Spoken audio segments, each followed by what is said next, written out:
बच्चों, आज हम पढ़ेंगे कक्षा 7 सामाजिक अध्ययन के अंतर्गत सामाजिक एवं राजनीतिक जीवन विषय का 5वां अध्याय औरतों ने बदली दुनिया। हम आपको बताएंगे बच्चों इस पाठ से संबंधित प्रश्नों के उत्तर। तो चलिए शुरू करते हैं। सबसे पहले देख लेते हैं पाठ के अंतर्गत पूछे गए प्रश्न और उनके उत्तर, यानी कि जो पाठ के बीच बीच में प्रश्न पूछे होते हैं सबसे पहले उनके उत्तर आइए जान लेते हैं। और पहला प्रश्न है यहाँ पर, किस प्रकार के व्यवसायों में स्त्रियों की अपेक्षा पुरुष अधिक हैं। और ये प्रश्न आपको देखने को मिलेगा आपकी पाठ्य पुस्तक के 55 नंबर पेज पर, यानी कि आप अपनी पाठ्य पुस्तक के 55 नंबर पेज पर देखें। उत्तर लिख सकते हैं पुलिस, सेना, ड्राइवर, पेट्रोल पंप के कर्मचारी, रेलवे व वायुयान के पायलट, व्यापार, किसान, वैज्ञानिक, औद्योगिक मजदूर आदि व्यवसायों में स्त्रियों की अपेक्षा पुरुष अधिक हैं। तो इस प्रकार से आप लिख सकते हैं अपने पहले प्रश्न का उत्तर। इसके बाद बच्चों बात करते हैं यहाँ पर दूसरा प्रश्न आपका, नर्स के काम में महिलाओं की संख्या अधिक क्यों है। और ये प्रश्न आपको देखने को मिलेगा आपकी पाठ्य पुस्तक के 55 नंबर पेज यानी 55 नंबर पेज पर। इसका उत्तर आप लिखेंगे, महिलाएं अच्छी नर्स हो सकती हैं क्योंकि वे अधिक सहनशील और विनम्र होती हैं। इसे परिवार में स्त्रियों की भूमिका के साथ मिलाकर देखा जाता है। रोगियों को जो रोग से पीड़ित हैं उन्हें घर जैसा स्नेह मिलना चाहिए जो कि नर्स के रूप में महिलाओं में मौजूद होता है। आई बात समझ में। तो इस प्रकार से आप लिख सकते हैं अपने इस दूसरे प्रश्न का उत्तर। अगला प्रश्न है बच्चों यहाँ पर तीसरा प्रश्न, महिला किसानों की संख्या पुरुषों की तुलनात्मक रूप से कम है, यदि है तो क्यों। और ये प्रश्न भी आपको मिलेगा आपकी पाठ्य पुस्तक के 55 नंबर पेज पर, आप देख सकते हैं। उत्तर में आप लिख सकते हैं, किसानों की खेती का काम कठिन होता है, जैसे हल चलाना, कुदाल चलाना, बोझा ढोना आदि। इन कामों को महिलाओं की अपेक्षा पुरुष आसानी से कर पाते हैं। महिलाओं को इन कामों में मुश्किल होती है क्योंकि महिलाओं का शरीर पुरुषों की अपेक्षा नाजुक होता है, इसलिए महिला किसानों की संख्या पुरुषों की तुलना में कम है। आई बात समझ में। तो इस प्रकार से आप अपना इस तीसरे प्रश्न का उत्तर लिख सकते हैं बच्चों। ये तीसरा प्रश्न है आपका और इसका उत्तर आप यहाँ से देख के लिखें, अच्छे से लिखें, उसे याद भी करें। चौथा प्रश्न है यहाँ पर, पुस्तक के वाक्यांशों के आधार पर प्रश्नों के उत्तर दीजिए। और यहाँ पर है आपके लिए पहला, यदि आप जेवियर होते तो कौन से विषय चुनते। और ये प्रश्न आपको मिलेगा 58 नंबर पेज पर, आप देख सकते हैं अपनी पाठ्य पुस्तक के 58 नंबर पेज पर। और दूसरा है यहाँ पर, अपने अनुभव के आधार पर बताइए कि लड़कों को ऐसे किन किन दबावों का सामना करना पड़ता है। और ये प्रश्न भी आपको मिलेगा 58 नंबर पेज पर। उत्तर में आप लिख सकते हैं इन दोनों प्रश्नों का उत्तर। सबसे पहले लिखेंगे आप कै प्रश्न का उत्तर, यदि हम जेवियर होते तो इतिहास विषय को ही चुनते क्योंकि कोई भी विषय खराब नहीं होता। अपनी किसी भी विषय के प्रति दिलचस्पी होनी चाहिए, किसी भी विषय को दिलचस्पी से पढ़कर अव्वल नंबर लाया जा सकता है और अपने लक्ष्य की ओर बढ़ा जा सकता है। तो ये था आपका कै का उत्तर। अगला है आपका ख प्रश्न, जिसका उत्तर हम आपको बता रहे हैं। ख का लिखेंगे, लड़कों को निम्न दबावों का सामना करना पड़ता है। नंबर 1, माता पिता के अनुरूप परीक्षा में अंक लाने का दबाव। दूसरा लिखेंगे, कई बार लड़कों को अपनी इच्छा के विरुद्ध विषय का चुनाव करने का दबाव। और तीसरा लिखेंगे, लड़कों पर एक अच्छी नौकरी हासिल करने का दबाव। तो इस प्रकार से आप लिख सकते हैं बच्चों अपने इस चौथे प्रश्न का उत्तर। आप देख सकते हैं यहाँ पर ये चौथा प्रश्न है, इसमें कै और ख दो प्रश्न पूछे हुए हैं और दोनों के उत्तर आप यहाँ से देखकर लिख सकते हैं। पहले कै का लिखेंगे, इसके बाद ख प्रश्न का उत्तर। अगला है बच्चों 5वां प्रश्न आपके लिए, माध्यमिक स्तर पर कितने बच्चे स्कूल छोड़ देते हैं। और ये प्रश्न भी आपको मिलेगा 62 नंबर पेज पर आपकी पाठ्य पुस्तक में।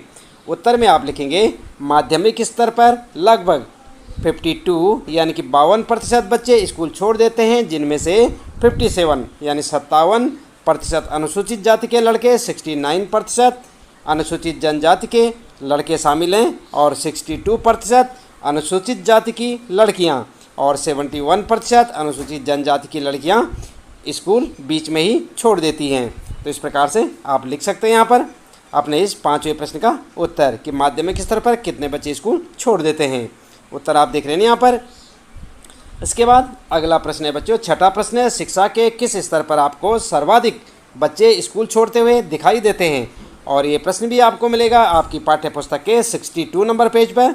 और उत्तर में आप लिख सकते हैं, शिक्षा के उच्च माध्यमिक स्तर पर हमको सर्वाधिक बच्चे स्कूल छोड़ते हुए दिखाई देते हैं। उच्च माध्यमिक स्तर पर लगभग 63% बच्चे स्कूल छोड़ देते हैं, जिनमें से 71% अनुसूचित जाति के लड़के, 78% अनुसूचित जनजाति के लड़के, 76% अनुसूचित जाति की लड़कियां, 81% अनुसूचित जनजाति की लड़कियां स्कूल छोड़ देती हैं। तो इस प्रकार से आप लिख सकते हैं यहाँ पर अपने छठे प्रश्न का उत्तर। अगला प्रश्न है बच्चों 7वां यहाँ पर आपके लिए, आपके विचार में अन्य सभी वर्गों की तुलना में आदिवासी लड़के लड़कियों की विद्यालय छोड़ने की दर अधिक क्यों है? और ये प्रश्न भी आपको मिलेगा 62 नंबर पेज पर। आप देख सकते हैं, उत्तर में आप लिखेंगे अन्य सभी वर्गों की तुलना में आदिवासी लड़के लड़कियों के विद्यालय छोड़ने के कारण, और हेडिंग डाल दें यहाँ पर। आप जो है हेडिंग डाल के नंबर 1 लिखेंगे। पहला कारण क्या है? आदिवासी वाले क्षेत्रों जो कि मुख्यतः जंगली क्षेत्र होते हैं, वहाँ पर स्कूलों की संख्या काफ़ी कम है, इसलिए इन क्षेत्रों के आदिवासी लड़के लड़कियों को पढ़ने के लिए काफ़ी दूर दूर तक जाना पड़ता है, जिससे इन आदिवासी लड़के लड़कियों को कई तरह की कठिनाइयों का सामना करना पड़ता है। दूसरा कारण क्या होगा? लिखेंगे नंबर 2, आदिवासी लोगों में गरीबी काफ़ी अधिक है, इसलिए कुछ बच्चे पढ़ाई छोड़कर ही कमाने लग जाते हैं।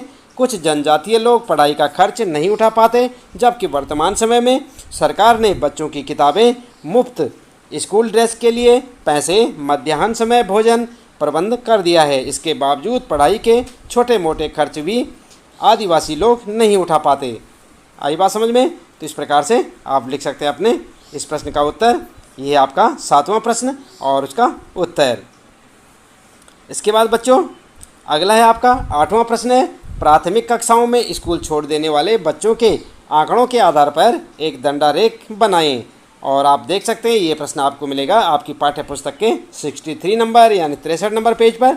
और यहाँ पर आप देख सकते हैं एक टेबल आपको दिखाई दे रही होगी बच्चों। यहाँ पर लिखा है स्कूल का स्तर, सभी लड़के, अनुसूचित जाति के लड़के, अनुसूचित जनजाति के लड़के, सभी लड़कियाँ, अनुसूचित जाति की लड़कियाँ, अनुसूचित जनजाति की लड़कियाँ। और प्राथमिक कक्षाओं यहाँ पर लिखा है 34, 34, 37, 49, 29, 36 और 49। तो यहाँ पर आपने एक दंडारेख बनाना है। किस तरह से बनाएंगे आइए यहाँ पर देख लेते हैं बच्चों। यहाँ पर आप देख सकते हैं ये है लड़के और इस साइड में होंगी लड़कियाँ। और यहाँ पर आप जो है आंकड़ों पर दंडारेख इस प्रकार से बनाएंगे जैसे यहाँ पर आपको दिखाई दे रहा है, सभी लड़के, अनुसूचित जाति के लड़के और अनुसूचित जाति जनजाति के लड़के। और यहाँ पर आप डाल दें अपना पैरा डाल देंगे 10, 20, 30, 40, 50, ठीक है। और इसी प्रकार से यहाँ पर लिख देंगे आप दूसरी साइड में लड़कियों के बारे में। तो यहाँ पर जो है सभी लड़कियाँ, अनुसूचित जाति की लड़कियाँ, अनुसूचित जनजाति की लड़कियाँ। और इस प्रकार से आप अपनी पाठ्य पुस्तक से भी देख सकते हैं बच्चों, इस प्रकार का आपको एक दंडारेख मिल सकता है, तो आप वहाँ से भी बना सकते हैं। तो ये आपका उत्तर हो जाएगा। इसके बाद बच्चों आइए बात करते हैं आप पाठ के अंत में पूछे गए प्रश्न और उनके उत्तर। यानी कि आपने जब पूरा पाठ पढ़ लिया होगा उसके अंत में भी आपको कुछ प्रश्न देखने को मिलेंगे, उनका उत्तर आप किस प्रकार से लिखेंगे। सबसे पहले बात करते हैं यहाँ पर पहले प्रश्न की। और यहाँ पर है पहला प्रश्न आपके लिए, आपके विचार से महिलाओं के बारे में प्रचलित रूढ़िवादी धारणा कि वे क्या कर सकती हैं और क्या नहीं, उनके समानता के अधिकार को कैसे प्रभावित करती हैं। उत्तर में आप क्या लिखेंगे? उत्तर आप इस प्रकार से लिखें, हमारे विचार में महिलाओं के बारे में प्रचलित रूढ़िवादी धारणा उनके समानता के अधिकार को निम्न प्रकार से प्रभावित करती हैं। नंबर 1, अधिकांश ग्रामीण क्षेत्रों में आज भी लड़कियां उतनी ही शिक्षा प्राप्त कर पाती हैं जितनी सुविधा उनके गांव में उपलब्ध होती है। उन्हें प्रायः आगे की शिक्षा प्राप्त करने दूसरे गांव अथवा शहर नहीं भेजा जाता। दूसरा पॉइंट लिखेंगे आप, अधिकांश ग्रामीण क्षेत्रों में आज भी घूंघट प्रथा, लड़कियों को कम उम्र में शादी करना, लड़कियों को चार दीवारी तक सीमित रखना आदि प्रथा प्रचलित है। अधिकांश परिवारों में लड़कियों के स्कूली शिक्षा पूरी हो जाने के बाद उनकी शादी कर दी जाती है, ठीक है। अगला पॉइंट है तीसरा, अधिकांश ग्रामीण क्षेत्रों में या अशिक्षित परिवारों या रूढ़िवादी परिवारों में लड़कियों को पराया धन मानकर परवरिश की जाती है और लड़कों को वंश चलाने वाला माना जाता है, इसलिए उनकी परवरिश लड़कियों से बेहतर यानी कि अच्छी की जाती है। चौथा पॉइंट लिखेंगे आप, अधिकांश लोग अभी भी यह मानते हैं कि लड़कियों का मुख्य कार्य भावी परिवार के उत्तरदायित्व को निभाना है, जिसके लिए उच्च शिक्षा के स्थान पर अन्य कार्यों जैसे पाक कला, सिलाई बुनाई आदि की अधिक आवश्यकता होती है। ठीक है, तो इस प्रकार से आप लिख सकते हैं बच्चों अपने प्रश्न का उत्तर। ये है आपका पहला प्रश्न पाठ के अंत में पूछे गए प्रश्नों में से कि आपके विचार से महिलाओं के बारे में प्रचलित रूढ़िवादी धारणा कि वे क्या कर सकती हैं और क्या नहीं, उनके समानता के अधिकार को कैसे प्रभावित करता है। इसका उत्तर आपने देखा भी। इस प्रकार से आप लिखेंगे, ध्यानपूर्वक लिखें बच्चों और इन्हें अच्छे से याद भी करें। इसके बाद आइए देखते हैं यहाँ पर दूसरा प्रश्न आपके लिए। कोई एक कारण बताइए जिसकी वजह से रास सुंदरी देवी, रमाबाई और रुकैया हुसैन के लिए अक्षर ज्ञान इतना महत्वपूर्ण था। तो यहाँ पर जो है उत्तर आप इस प्रकार से लिख सकते हैं। उत्तर लिखेंगे, रास सुंदरी देवी, रमाबाई और रुकैया हुसैन के लिए अक्षर ज्ञान इसलिए महत्वपूर्ण था क्योंकि तीनों पढ़ाई और अक्षर ज्ञान के लिए काफ़ी उत्सुक थी और ये तीनों धनी परिवार से संबंधित थी, जिसके कारण उनके लिए यह सब संभव हो सका। ठीक है, तो इस प्रकार से आप लिख सकते हैं बच्चों यहाँ पर। दूसरा प्रश्न ये आपका और इसका उत्तर लिखेंगे। तीसरा प्रश्न आपके लिए, निर्धन बालिकाएं पढ़ाई बीच में ही छोड़ देती हैं क्योंकि शिक्षा में उनकी रुचि नहीं है। पृष्ठ 17 पर दिए गए अनुच्छेद को पढ़कर स्पष्ट कीजिए कि यह कथन सही क्यों नहीं है। तो आप कहाँ पर देखेंगे इसे? आपको एक अनुच्छेद मिलेगा पृष्ठ नंबर 17 पर। ठीक है, उसे देखकर आप बताएंगे कि यह कथन सही क्यों नहीं है। उत्तर आप इस प्रकार से लिख सकते हैं बच्चों। उत्तर लिखेंगे, यह कथन सत्य नहीं है क्योंकि निर्धन बालिकाएं पढ़ाई बीच में ही छोड़ देती हैं। इसका कारण उनकी रुचि न होना नहीं है बल्कि दूसरे अनेक कारण हैं। ठीक है, और क्या क्या कारण है? नंबर 1 लिखेंगे आप, दलित, आदिवासी और मुस्लिम वर्ग की लड़कियों के स्कूल छोड़ देने के अनेक कारण हैं। देश के अनेक भागों में विशेषकर ग्रामीण और गरीब क्षेत्रों में नियमित रूप से पढ़ाने के लिए न उचित स्कूल हैं न शिक्षक।